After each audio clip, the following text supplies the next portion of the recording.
नमस्कार, पॉलिटिकल पंचायत देख रहे हैं आप। आपके साथ मैं हूं हिंगलाज दान। अंता का जो चुनाव परिणाम आया है, नरेश मीणा का इतना क्रेज, हनुमान बेनीवाल और संजय सिंह आम आदमी पार्टी के, राजेंद्र गुड़ा, इनकी मौजूदगी में आखिर में सभा होती है और इतनी बड़ी तादाद में भीड़ आती है, लेकिन बावजूद इसके नरेश मीणा चुनाव क्यों हारे?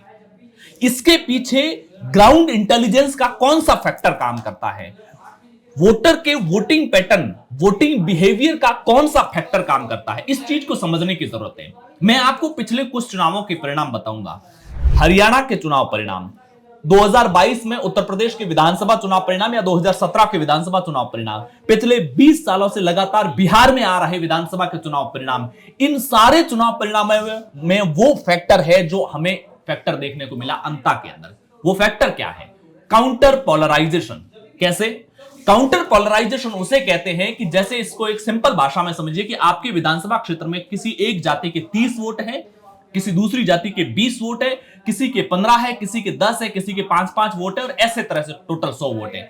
सबसे ज्यादा वोट किसके हुए? जिस जाति के, जिस तबके के 30 वोट है। लेकिन अगर वो 30 वोट वाला तबका दादागिरी करने लगता है, बाहुबल का इस्तेमाल करने लगता है, आतंक मचाने लगता है, भुजाओं के बल से हर चीज को, अपने दम से, अपनी ताकत से हर चीज को साबित करने की कोशिश करता है, तो क्या होता है? सबसे ज्यादा संख्या भले 30 की है, लेकिन जो बाकी की छोटी जातियां होती है, 20, 15, 10, 5, वो सब एकजुट हो जाती है और वो एकजुट होकर के किसी को वोट करती है और फिर वो 30 वाला सबसे ज्यादा संख्या होने के बावजूद चुनाव हार जाता है। ये हुआ हरियाणा में। जाट, अग्रेसिव जाति हरियाणा के अंदर, अग्रेसिव कौम राजस्थान के अंदर। पॉलिटिक्स में अग्रेसिव कौम वो होती है जिसकी संख्या ज्यादा होती है, जो अपने अधिकारों के लिए भुजाओं के बल का भी इस्तेमाल करने से कतराती नहीं है।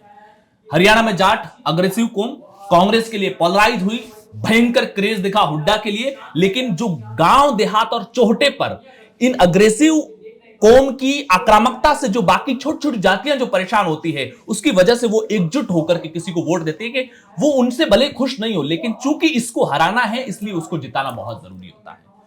2022 में यादव अग्रेसिव हुए उत्तर प्रदेश के अंदर और मुलायम सिंह यादव के राज के बाद में जो एमवाई फैक्टर के तहत जो यादवों का कहते हैं कि यादवों के कार्यकर्ता, समाजवादी पार्टी कार्यकर्ता थानों में बैठे रहते थे, थानों के कोर्ट जो केस होते थे लीगल, वो भी यादव कार्यकर्ता जो डिसाइड करते थे कि इसको जेल में डालना है, इसके खिलाफ एफआईआर होनी है, इसको परेशान करना है, इसको उठा के थाने में डालना है, वो सब होता था।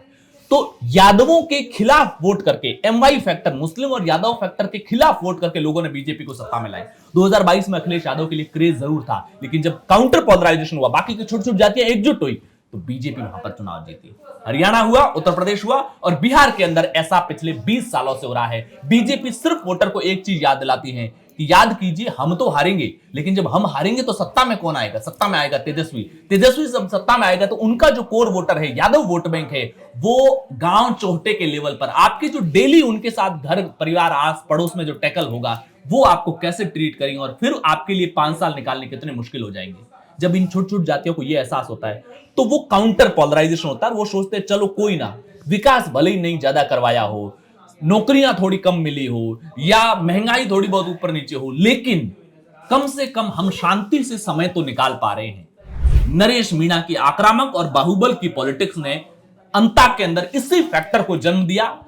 जो अगड़ी जातियां थी, उन अगड़ी जातियों को जब आखिरी समय में लगा, क्योंकि जब हम वोटों का गणित देखते हैं तो नरेश मीणा, मोरपाल सुमन और प्रमोद जैन भाया, तीनों के लिए लगभग जातीय गणित अगर देखते हैं तो तीनों को लगभग बराबर वोट होता है। लेकिन जो अगड़ी जातियां भाजपा का वोट बैंक भी था, उनको जब लगा कि नरेश मीणा जीत सकता है, तो वो सारी व्यापारी वर्ग और अगड़ी जातियों को लगा कि इससे तो अच्छा है हम अगर भाजपा के साथ बने रहते हो, नरेश मीणा जीतता है और हमें आने वाले 5 साल उस आक्रामकता का सामना करना पड़ेगा, इससे बेहतर है सुकून से समय निकालने के लिए हम कम से कम प्रमोद जैन भाया को चुनाव जिता देते हैं। क्योंकि एक वजह होती है, भ्रष्टाचार एक ऐसा पॉइंट होता है। प्रमोद जैन भाया के खिलाफ सबसे बड़ा फैक्टर भ्रष्टाचार को बनाया गया है, लेकिन भ्रष्टाचार एक ऐसा फैक्टर होता है जिसमें पब्लिक डायरेक्ट इंपैक्ट नहीं होती है, जबकि डेली लाइफ में इंपैक्ट हो रही होती है। कहीं ना कहीं उसे उसका नुकसान झेलना पड़ता है कदम दर कदम, लेकिन वो इनडायरेक्ट नुकसान होता है और डायरेक्ट नुकसान पब्लिक को ज्यादा दर्द देता है।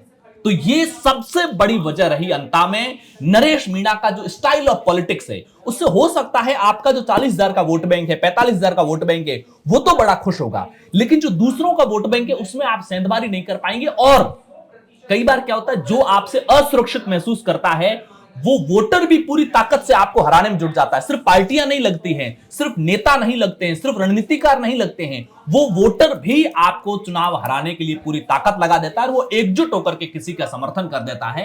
अंता के अंदर भी यही देखने को मिला है। नरेश मीणा अपनी स्टाइल ऑफ पॉलिटिक्स की वजह से अंता का चुनाव हारे हैं, अन्यथा अंता के अंदर न तो भाजपा सरकार जो 2 साल का कार्यकाल है उसको लेकर बहुत ज्यादा कोई क्रेज नहीं था।